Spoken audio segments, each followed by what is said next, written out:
नमस्कार मंडळी, मी प्रमिला पाटील. आपले कोल्हापुरी किचनमध्ये अगदी मनापासून स्वागत आहे.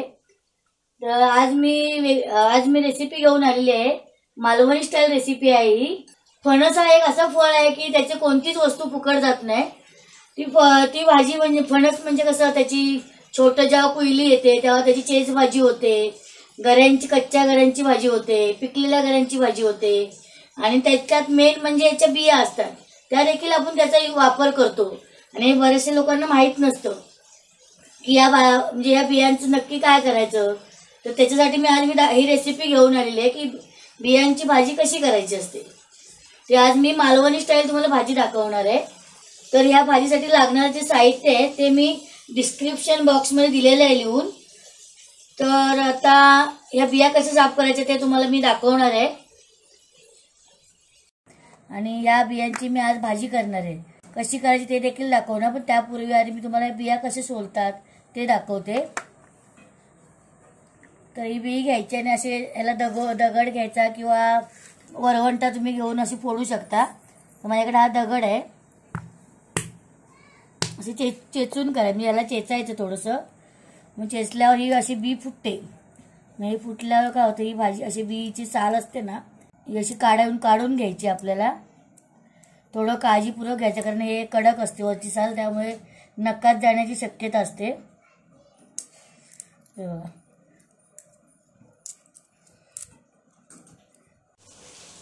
तर आता आपण जस्ट पाहिलं असेलच आपल्या बिया कशा साफ करायच्या. तर ह्या बिया मी ह्या पद्धतीने साफ करून घेतलेले आहेत, ते तुम्हाला दाखवलेच आहेत.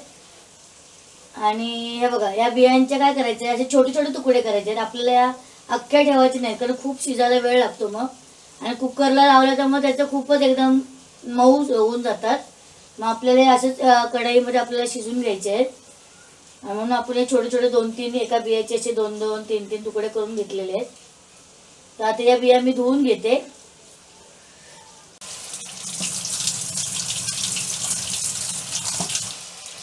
तर ह्या बियांच्या भाजीसाठी आम्हाला हे वाटण लागणार आहे. हे वाटण म्हणजे कांदा, खोबरं आहे, लसूण, अद्रक, थोडीशी कोथिंबीर घेतलेली आहे. आणि आपल्याला हा गरम मसाला घेतला, धना पावडर आणि गरम मसाला आपल्याला याच्यातच थोडं टाकायचं आहे. हे जेव्हा मसाला वाटून घेणार ना तेव्हा हे टाकून घ्यायचे मसाले. तर मी आता हे प्राचीला सांगते वाटून द्यायला, तोपर्यंत मी फोडणीची तयारी करेन. तर ह्या भाजीला असं वाटणच लागतं, तर याची भाजी सुकी भाजी होत नाही आपली. कारण या भाजीसाठी हे वाटण मसाला वाटण असलं तर फारच सुंदर लागते भाजी. टाकून द्या जरा.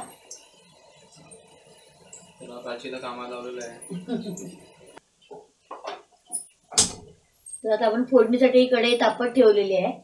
याला 3 पळ्या तेल आहे. ते तेल तापलेलं आहे. त्यामध्ये आपण जिरा आणि मोहरी पाव चमचे घेतलेले, जास्त पण नाही घ्यायची. ते जिरा मोहरी आपण तडतडून द्यायची चांगली तडतडली की चव सुंदर लागते.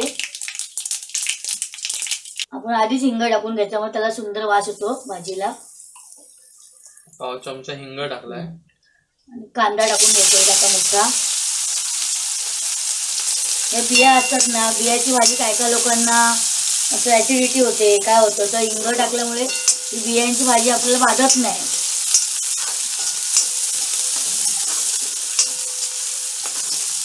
तर कांद्यामध्येच आपण अर्धा चमचा मीठ टाकून घ्यायचे आधी.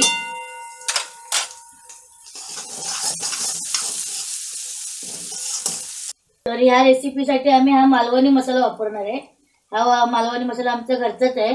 तर तुम्हाला कोणाला ऑर्डर करायचं असेल ना तर डिस्क्रिप्शन बॉक्समध्ये नंबर दिलेला आहे, त्याच्यावर जाऊन तुम्ही कॉन्टॅक्ट करू शकता. या बियांसाठी हा मालवणी मसालाच वापरायचा असतो, कारण या भाजीला कोकणी भाजी आहे ना ही मालवणची, त्याच्यामुळे सुंदर असं चव लागते मालवणी मसाल्याची. हा 1.5 चमचा मी टाकलेला आहे. हळद 1 पाव चमचा टाकलेले आहे. आपण छान भाजलाय, मसाला पण छान असं तेल सुटलं त्याला. तर आता आपण या बिया टाकून घ्यायच्या आहेत.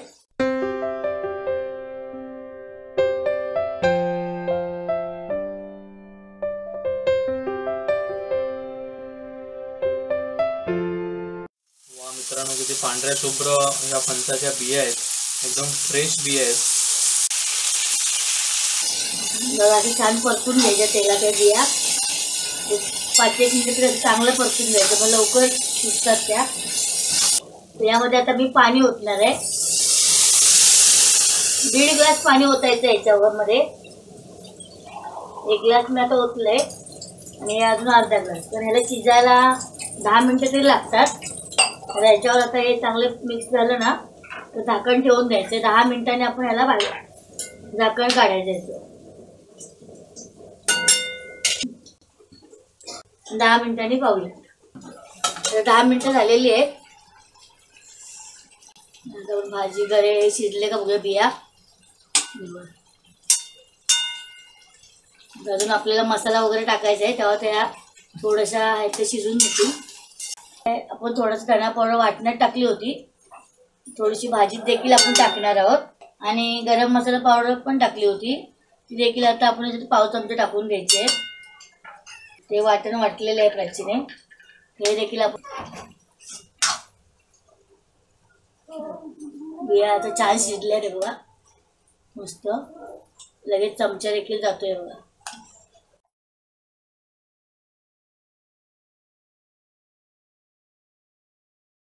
थोडं पाणी टाकूया. आणि वाटण्यामुळे काय होतं, याला ग्रेव्ही होते, चांगली सुंदर ग्रेव्ही येते. आणि ग्रेव्ही भाजी छान लागते. ही बियांची पद्धत दाखवलेली आहे.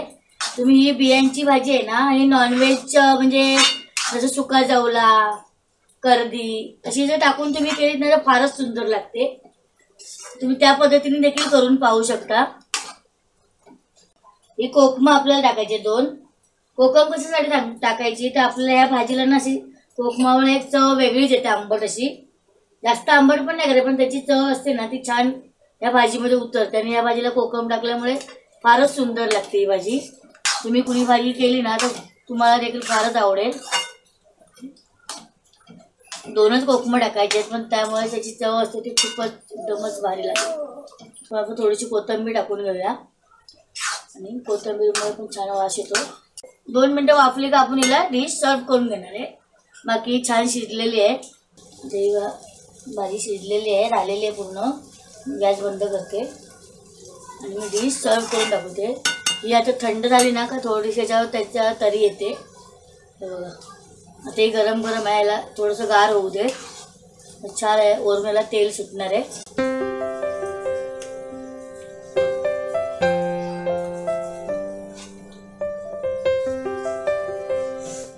एकदम मस्त वाफ निघते मित्रांनो, एकदम मटणासारखी भाजी दिसते, जबरदस्त. आणि चवीला सुद्धा मित्रांनो अगदी तशीच असणार आहे, खूपच छान लागते फणसाच्या बियांची भाजी.